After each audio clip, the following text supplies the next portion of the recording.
Welcome to the Dream Show. I'm Jane Teresa Anderson, and this is episode 297. I've just finished recording the conversation with my guest, holistic divorce attorney Sarah Intelligator. Based in Los Angeles, California, Sarah graduated from UCLA cum laude with a Bachelor of Arts in English, and she received a Juris Doctorate from Southwestern Law School in Los Angeles. Sarah has also been a yoga instructor since 2000. And combining her gift for healing with her skills as a litigator, Sarah organically bridged her two worlds, coining the term holistic divorce and family law to describe her style of practice. She is the author of the book Live, Laugh, Find True Love, a step-by-step guide to finding a meaningful relationship. First up in our conversation today, Sarah shares her dream. As always, I ask our guests not to tell me anything about their dream until we start recording. In my work with clients, I ask people to send me their dreams the day before, so I have time to consider them before we speak. But I know from feedback and from our audience that you enjoy hearing the process, how it unfolds when I have no prior knowledge of the dream.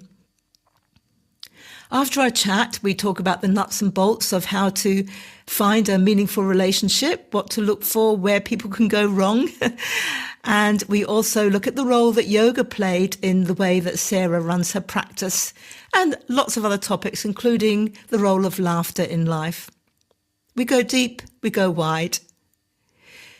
Before our conversation, a reminder of my website, janeteresa.com, that's Teresa without an H, where you can find out about my dream resources, services, books, and courses. And at the end of our chat, we share Sarah's contact details, and these are also in the show notes. So let's go on now to the show.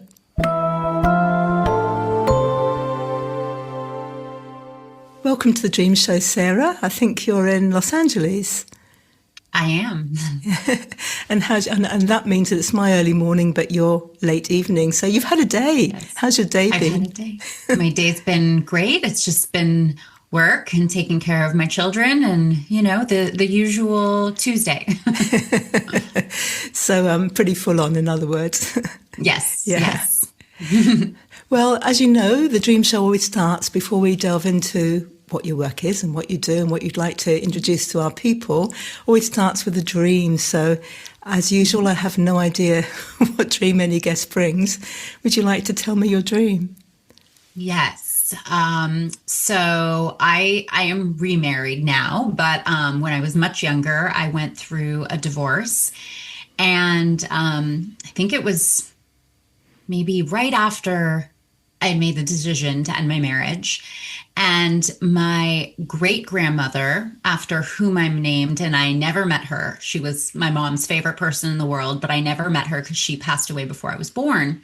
I've only seen pictures of her. So my dream was in black and white because the only pictures I've ever seen of her were in black and white. And she walked into the room.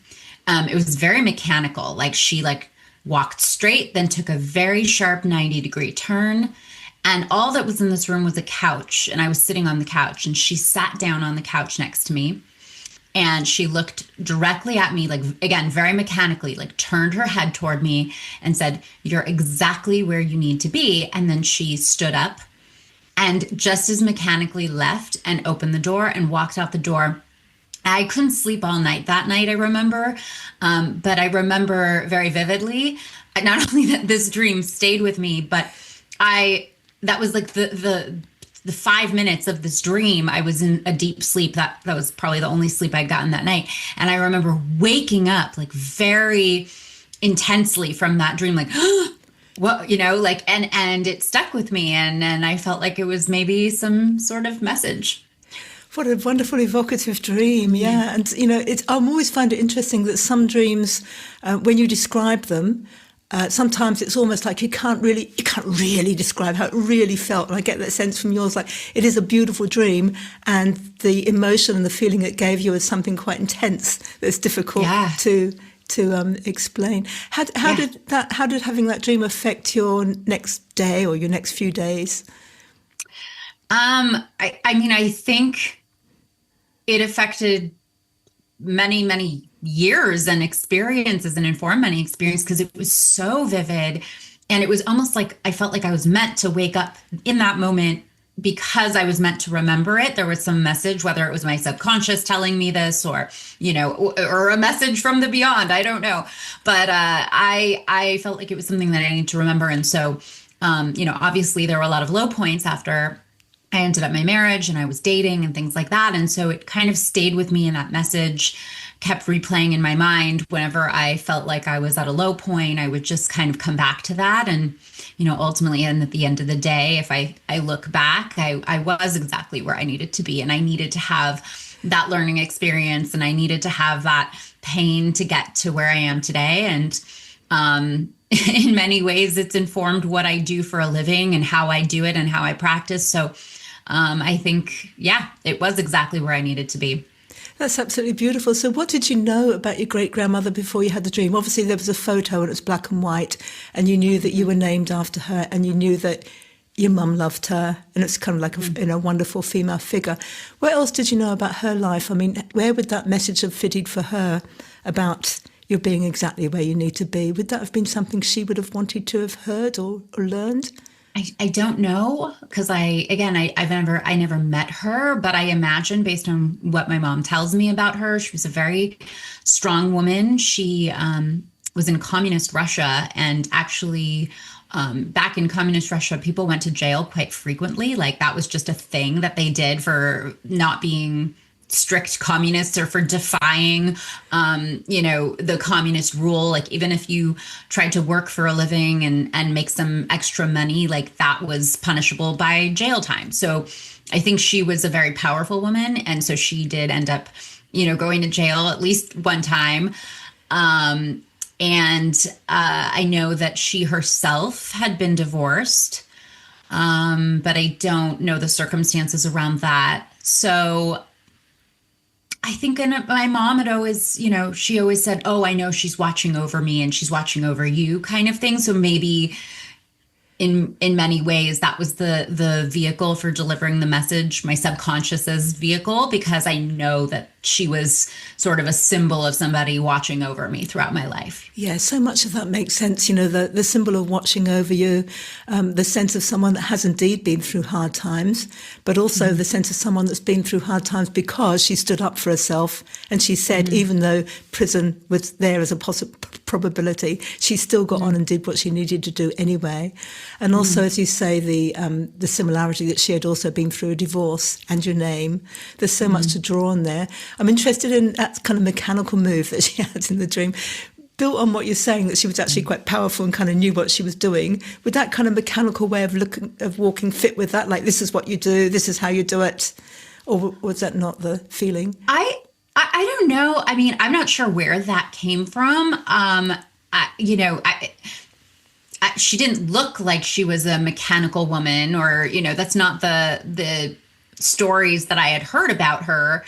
I heard that she was very warm and affectionate and certainly, but very strong and tough. Also, take no nonsense sort of woman, which, my mom is and I am. So I don't know if it was more of a function of it just being so like to the point and sharp, like I am walking in this 90-degree angle to go right to you to deliver a message. And then I am going back the way I came out the door.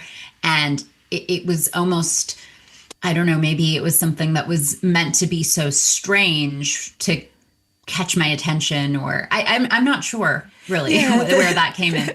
She definitely caught your attention in that, and that's one thing. And the feeling I get from thinking about the dream and from what you're saying is that it was a very intentional move as well. This is, and of course, at a time of high emotion and stress, which is where you were at the time, I imagine.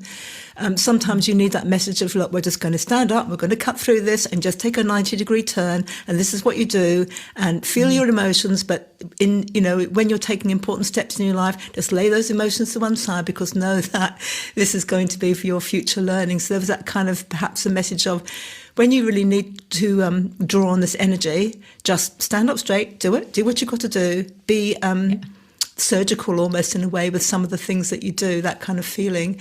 And it also might have been because she came from a photograph. So, you were used to looking at the photograph. How do you get a person in a photo to animate? It's quite difficult to do. Yeah. But yeah, you've touched on some key points there in inquiring about them. She, some people listening will say, yeah, she was there in your dream, or your mum might say, oh, yes, she's looking over you, after you. And who knows? I don't know. You don't know. We don't know. It's a lovely feeling. But mostly in our dreams, we are looking at everybody, everything and everyone in a dream as an aspect of ourselves, usually an unconscious aspect.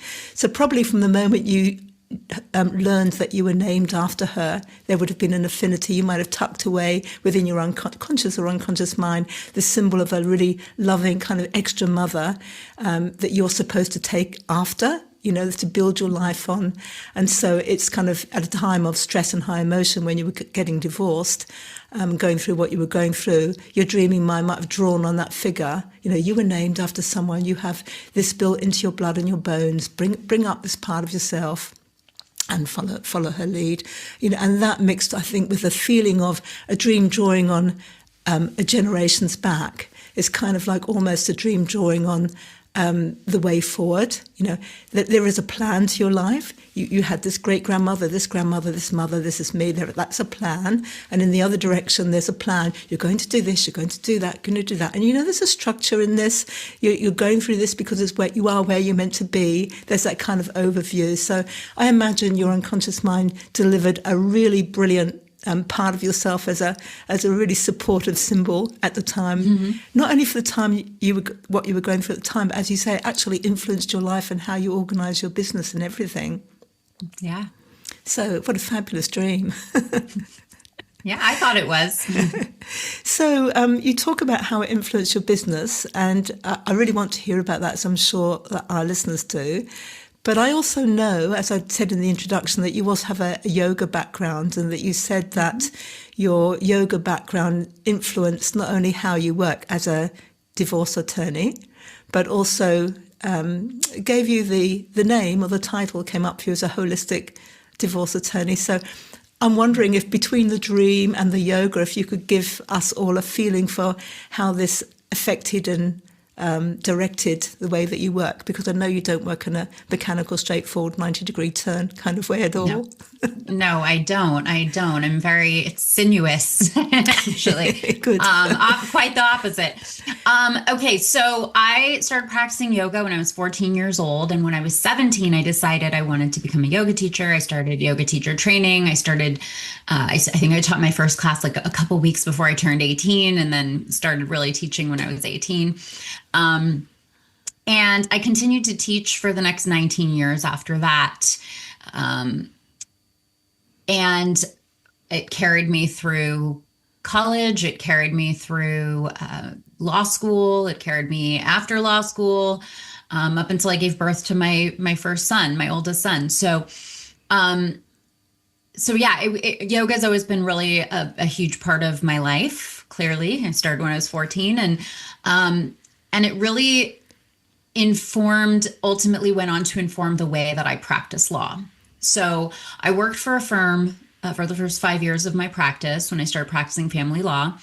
And when I left the firm, I absolutely hated practicing law, especially family law. I wanted nothing to do with it.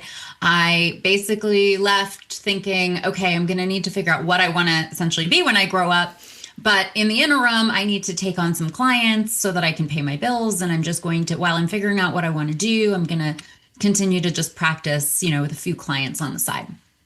And I was actually, funnily enough, I was in a Kundalini yoga class, which despite having taught and practiced yoga for so long at that point, I was in my, I think, late 20s at this point, I think like 29 or something, 30. No, I was older than that. I was like 31. So, I mean, I had already been practicing and teaching for a very long time at this point, and never done Kundalini. And all of a sudden I felt drawn to it. Like, I need to go.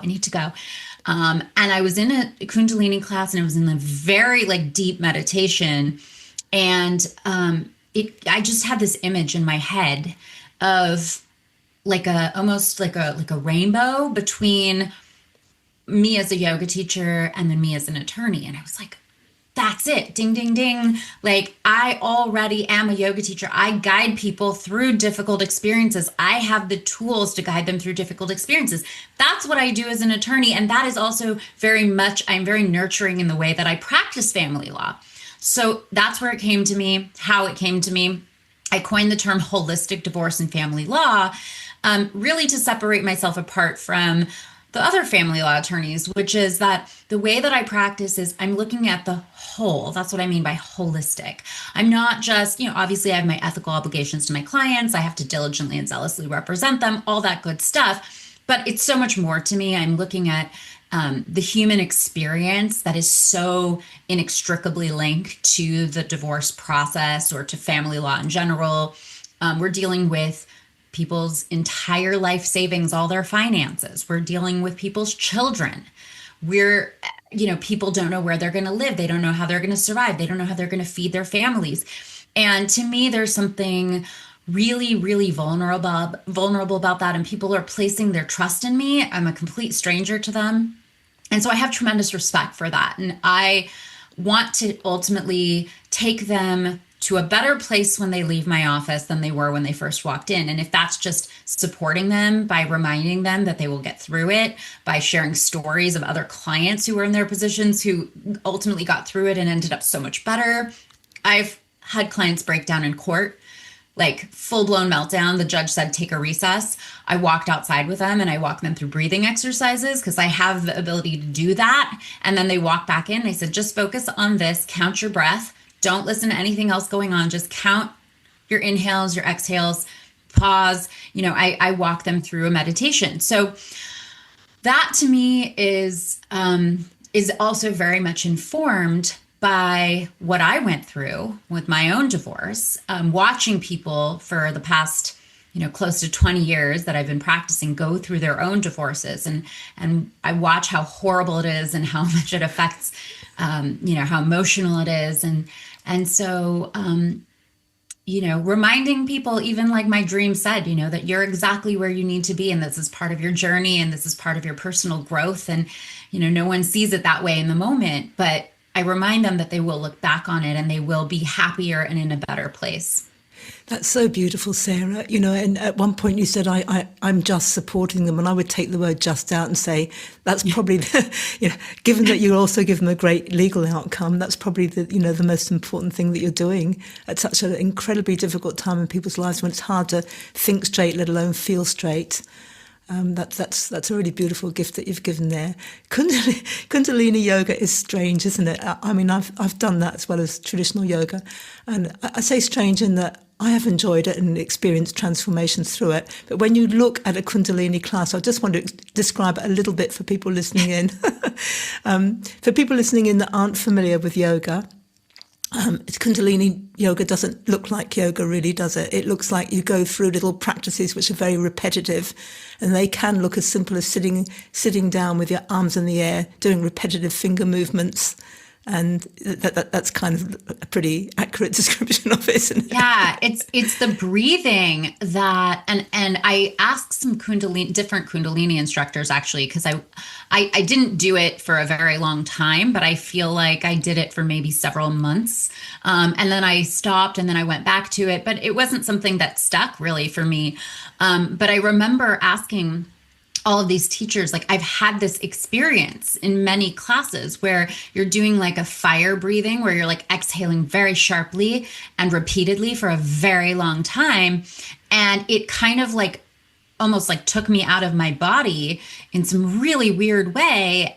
Maybe I was hyperventilating. I don't know. But, I'm not getting too much oxygen to my brain. Who knows? But I asked them and they said, well, because you're such a seasoned yoga practitioner and you already know how to do the breath, you're doing the breath really effectively and it is having its desired outcome there. But it was almost like And then I talked to some other teachers who said, okay, well, there's too much energy. You're not doing it correctly. Essentially, they didn't say it in those words, but like I remember getting up from my mat at the end of the class and I like almost couldn't stand up.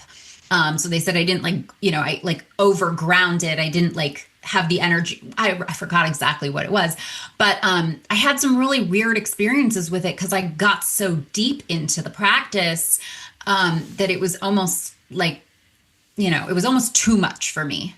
Yeah, it's very interesting. I think I had a similar experience. I had various transformations and I stepped away from it. And it's interesting, I am going to go to your work, but the Kundalini yoga, the Kundalini is effectively the symbol of the snake, which rests at your sacral. And the idea of the Kundalini yoga as the snake energy comes up your spine, doesn't it, for kind of enlightenment. Mm-hmm. Yeah. And the only reason I'm mentioning it is because the key symbol for dream interpretation is also the snake, because about 300 years BC, I know you're not supposed to say BC anymore, but I can't remember what the annotation is, about 300, in the Greek temples, Hippocrates, who became the father of medicine. Father of medicine, yeah. Yeah. Mm-hmm. He was essentially a dream interpreter, health person in the temples then, and people would come to the temples when they needed help, and they slept in rooms full of harmless, writhing snakes.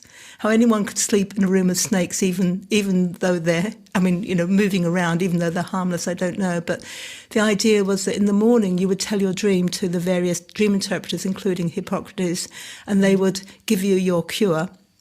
So, people that are still thinking about this, of course, you've got the snake in the caduceus in the medical I was going to say, it's very interesting. And, it actually, it's the rod of Hermes that is the symbol of medicine. It's actually not the caduceus, I believe, because I looked into this at one point, because the Ida and Pingala, which are the snakes in the Kundalini, I was like, that's exactly like the snakes in the caduceus. And I started drawing the parallels and I started looking into it. And I went down a rabbit hole with that and trying to link the two through the yoga sutras and all that, and the ancient texts, the Ayurvedic texts. And then my research led me to, it's actually the rod of Hermes, which is only one snake. So it's not that, but it nonetheless, it is still a symbol, a quail, snake. It's very interesting. But yes, no, you're completely right, and I've forgotten that I discovered that too. And I went back to the original story. Look, that's fantastic. So, as part of your work as a holistic divorce attorney, and coming from the sinuous is like a snake too, isn't it? The sinuous yoga background as well.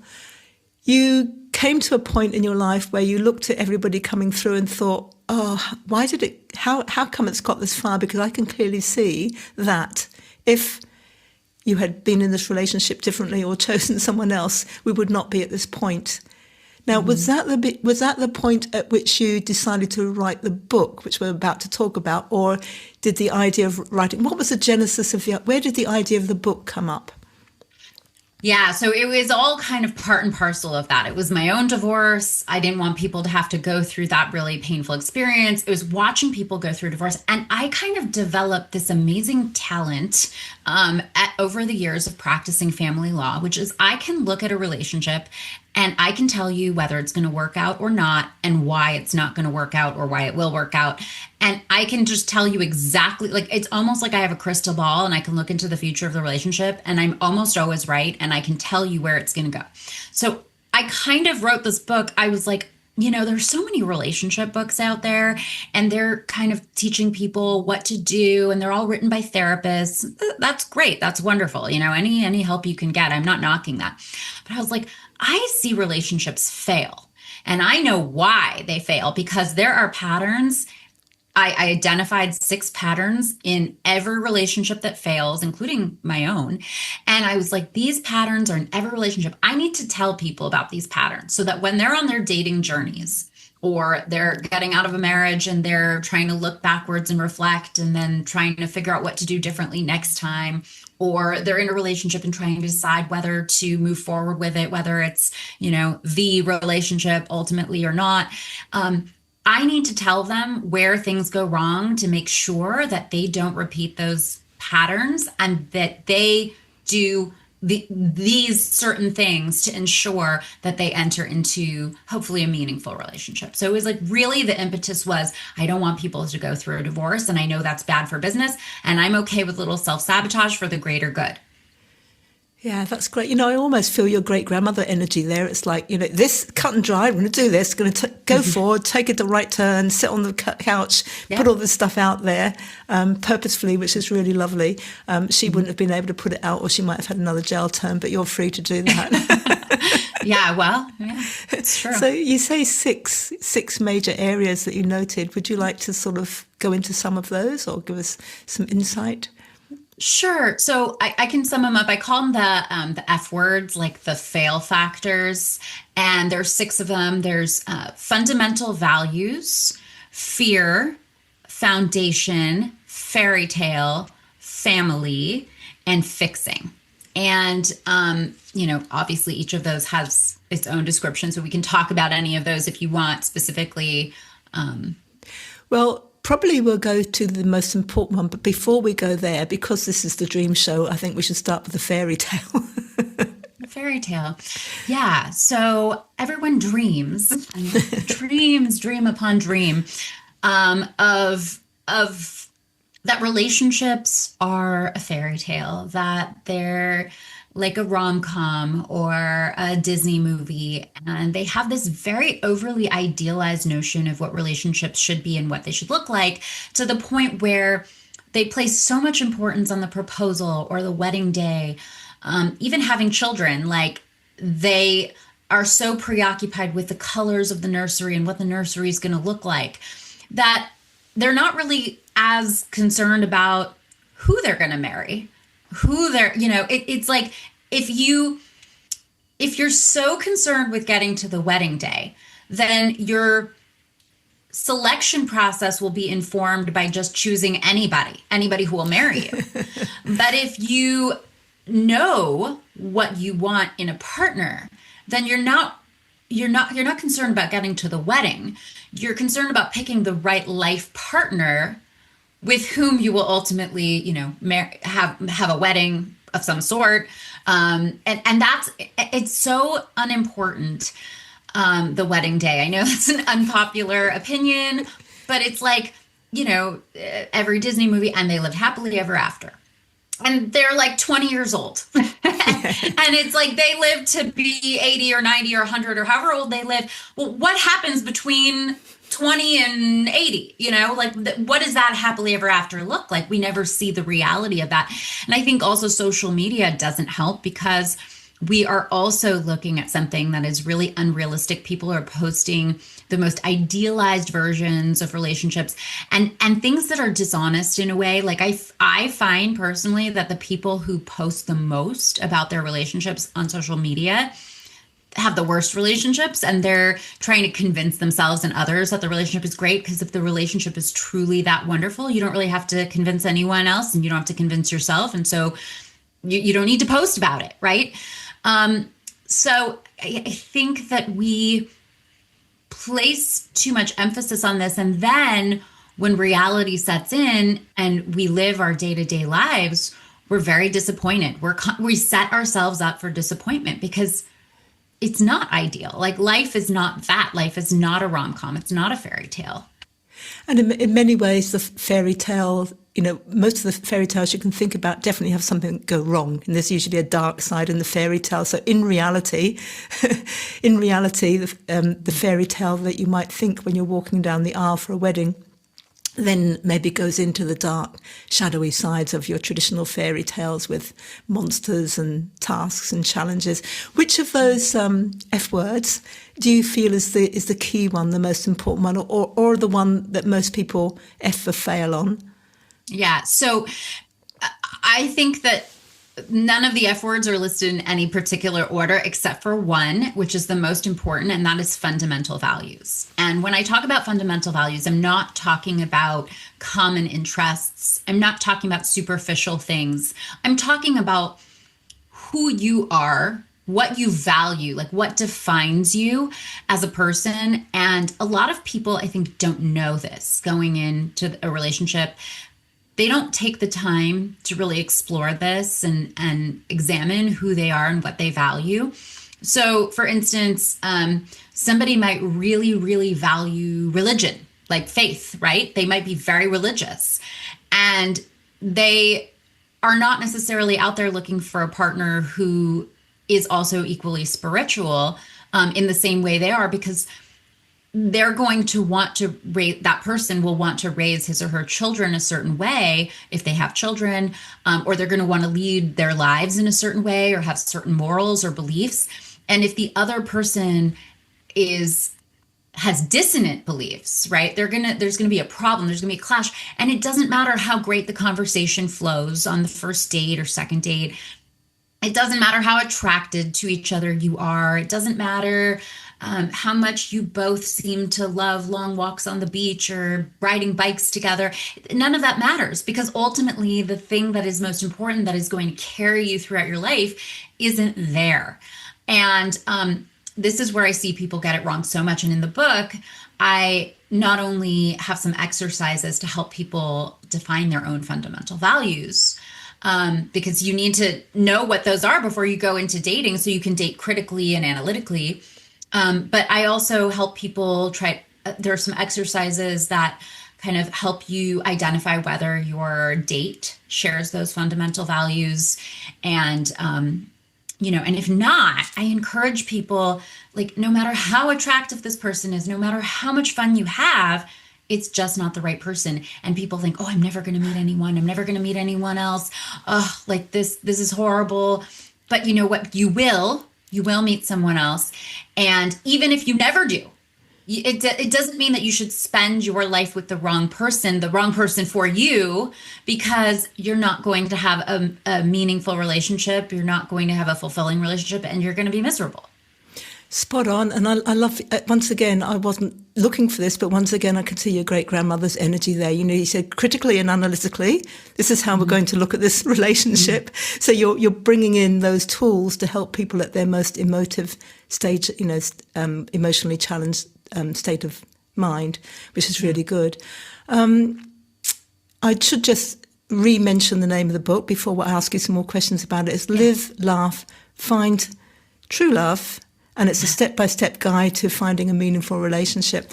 You mentioned dating there. So, if and people are looking for fun, of course, on the first date or the second date or the third date. So how do you go in with that critical and analytical mindset? How do you find out, without wasting too much time on somebody, what their fundamental values are?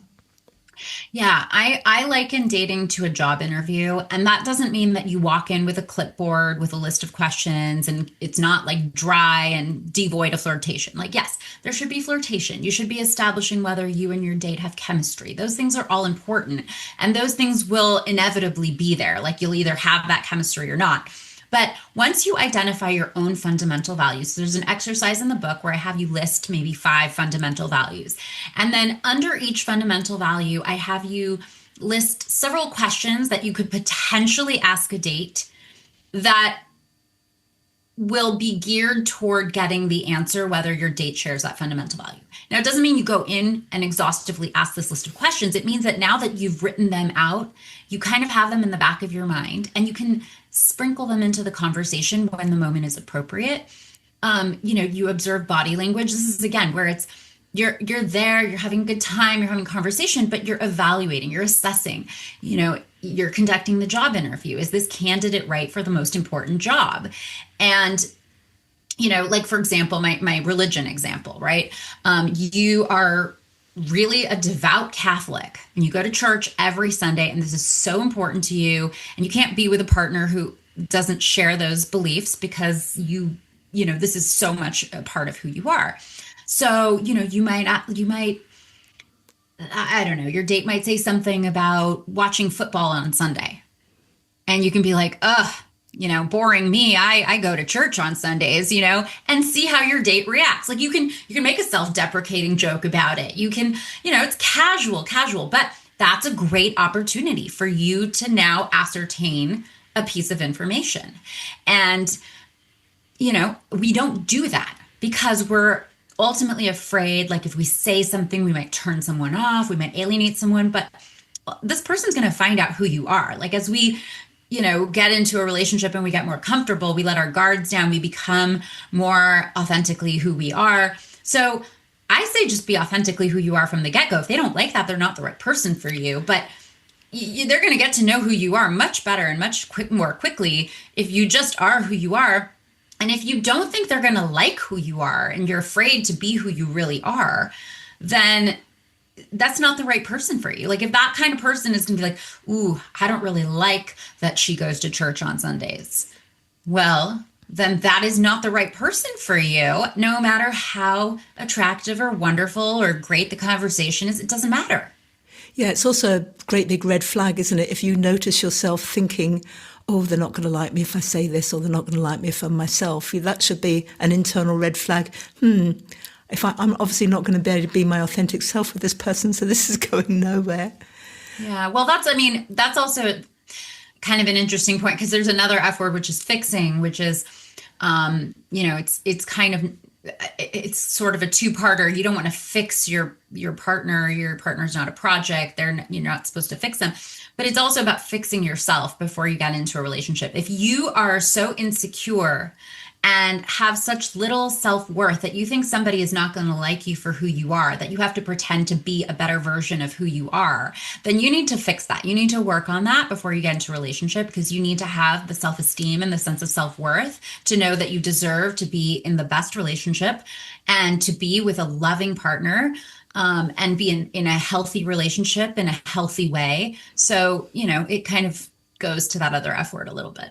Yeah, that's beautiful. So I'm increasingly seeing why you've included the word laugh in your book title, Live Laugh, because apart from the fact we should all be joyous and laughing all the time, there's that sense that you said in learning that your book points out essentially how to learn to apply small talk / medium talk in excavating the other person's fundamental values, to make light of it, like you said, something along the lines of, oh, boring me, I go to church on a Sunday. So it doesn't have to feel deep and serious, but it's bringing levity into the conversation, which actually makes the conversation fun and interesting and non-threatening in itself, but also gives you and the potential partner the information that they need to know.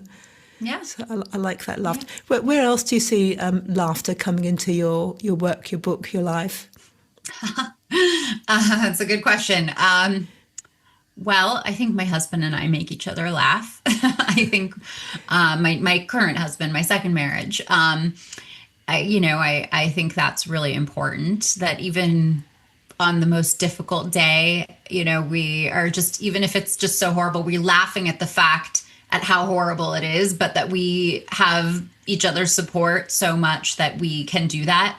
We have the safety and the support system to just kind of laugh even at a bad or horrible situation, because we know that we can get through anything together. So I think that's a big thing. And, my children, some days they drive me crazy, and some days they make me laugh uncontrollably because they're hilarious little boys. And so I think there's a lot of laughter there. It's that's lovely. It's carrying a lightness, isn't it, through life? Even, and I guess going back to your great grandmother, reminding yourself that this is exactly where I'm meant to be. So let's take the lightness of that rather than the heaviness of that, rather than the burden. Yeah, I think I've lived long enough to know that everything is. You can tackle anything, you can get through anything, and that I've gotten through every single challenge that I've ever been faced with, and that I've come out stronger and smarter for it. And so to me, I don't see challenges as something scary. I mean, I don't necessarily want to go through them, but they don't seem as formidable as they once did when I was much younger. I'm just like, okay, another challenge. Here we go. Like another mountain. What's the solution? How am I going to get through this? And I just always go to the solution and figure it out, because there's always a solution. There's always an answer, and maybe laugh about it. And laugh about it. Definitely laugh about it. Do you set up challenges for yourself outside of the ones that life throws on your path? I mean, probably. I would say yeah, I take on so much. Every time there's a lull, it's like, oh yeah, let me take on another challenge because this is too much of a lull for me. I don't feel like anything is insurmountable. I could do this. So yeah, I'm always on the go, and I always need to be doing something. So yeah, that comes with its challenges. It does indeed. So have you got a challenge up ahead that you can share, or another book idea or a vision that you've Yeah. got? I have another book idea. I haven't, when I sat down to write this book, Live, Laugh, Find True Love, I had it so clear in my mind, and I sat down and the words could not pour out of my fingers as quickly as they were going through my brain. Like I just sat down and just wrote, and it all came out. And even though I know where I want to go with the next book, and even though I have an outline and it's just not coming out of my fingertips. Like there's a disconnect between my brain and my fingers, and I'm just, I'm wondering if maybe it's because my children have zapped that energy out of me. I don't know, but it's just it. I know it will come. I know it will happen, but that's where I'm at with that. So yes, that's another challenge that's on the horizon right now. So it's lovely. So it's on the horizon rather than here right now, and you're actually exactly where you're meant to be right now. And when it's ready to flow through those fingers, it'll flow. Right. Yeah. It's in the ether right now of my brain, but not in my fingertips yet. But I love that because we all have this thing where we practice living in the present, which is ideal. But we also need to have some vision for the future, or some ideas, or some challenges thrown out there. And I guess coming back to relationships, the same thing. It's not just about how you're getting on today. It's about looking into, for people that are getting married when they're 20, what's life going to be like when you're 40, 50, 60? How can you look ahead? Exactly. Exactly. Yeah. I mean, and that's the mistake I think people make is they don't understand. It's not tangible what it's like to be 50, 60, 70. It's not tangible what it's like having kids. It's not tangible what it's like being married, because all you know is what you know. You don't know what you don't know. So we really focus almost in on taking care of and protecting the me of right now, because that's tangible. The me of right now does not want to go through the pain of a breakup. So I'm going to protect the me of right now. I don't really care about a 40-year-old me or 50-year-old me, because I don't know what that is. That's like a future me problem. And we don't recognize that we're almost like accumulating life karma in a way by what we do now, like what we invest right now. The return is going to come later. And it's much easier to end a relationship right now that is not right for you than it is to go through a divorce 20 years down the road, 10 years down the road, especially if you have children, to drag your unborn children through that, to divide assets, everything you worked your whole life for. It's maybe support your partner because they're not financially able to support themselves. Maybe you were supported and that support is going to run out. It's only for a finite period of time. We're not thinking about these things when we're dating. We're thinking about what outfit we're going to wear to our date. And that is really unimportant, because your date will either like you or your date won't like you, right? Like that's, you just be who you are. And I think that we place too much emphasis on, it's good to be present. Yes, it's important to be present, but dating is one of those things where we really need to be present, take in the signs, evaluate all the puzzle pieces that are being thrown at us at all times. But at the same time, we really need to look to the future. Is this going to serve me 20 years down the road, 30 years down the road? Does this have staying power and longevity? Do we share fundamental values, like first and foremost, right? Yeah, that's beautiful.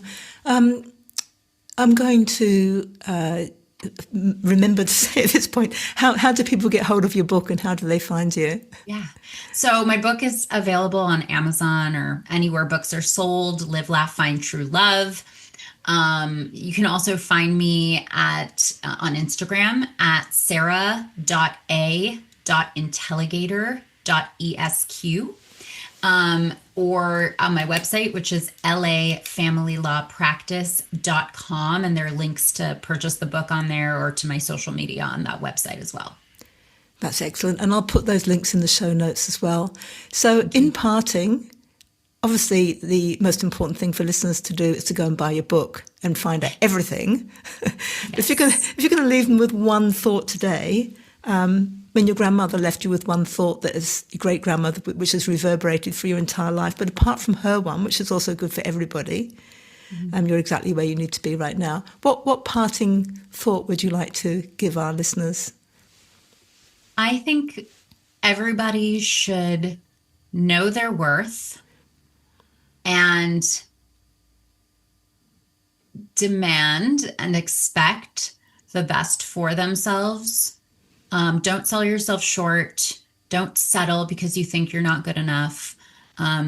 Value who you are and know that you are worthy of happiness and you deserve happiness and you deserve to be in a healthy relationship and you deserve to love and be loved in a healthy way. So that's probably what I would. Absolutely perfect message. Everybody, think about that. Press pause, go back over, listen to it again. It's that's divine. I'm gonna sharp right 90-degree angle turn out the door now. So yeah. Totally. Thank you for bringing everything that you brought to the show today, and thank you also for your lovely, inspiring dream. It was a pleasure to meet you. It was nice to meet you as well. Thank you. Thank you. That was a lovely conversation, wasn't it? I'm sure you could hear, as I could, Sarah's great-grandmother alive and well and expressing herself in many parts of our conversation. Sarah described her as mechanical, I'd say organised left brain. So she's got that lovely balance between the organised left brain ability to take her clients through the legal side of her work, to organise a book as a step-by-step guide and to talk meaningfully about it, and also balanced by a beautiful yin side within her, that more sinuous energy as she talks about it from yoga, the loving kindness that she expresses when she supports her clients through their work, and that you will feel when you read her book as well. So a lovely balance there. You can contact Sarah through her Instagram or through her website. For her Instagram, it is sarah.a.intelligator.esq. Now that's Sarah with an H, so it's sarah.a.intelligator.esq. And her website is lafamilylawpractice.com, and that will also take you to the book, lafamilylawpractice.com. I've had a bit of a cold, or recovering from a cold, doing today's episode, and so I don't know how much of that raspiness Ewan Gray will be able to take out of this, but thank you as always to Ewan Gray for marvellous sound editing and composing our theme music. To make sure you don't miss any of our future episodes, please hit the follow button at Apple Podcasts, Spotify, or wherever you listen to your podcasts. And if you normally listen on my website, please pop over to Apple or Spotify, search for the show and hit follow there, because your follow helps more people discover the show in the first place. Thank you for listening to yet another episode of The Dream Show. You can find out more about my services, books and courses at janeteresa.com. That's Teresa without an H. Have a beautiful day. I'm Jane Teresa Anderson.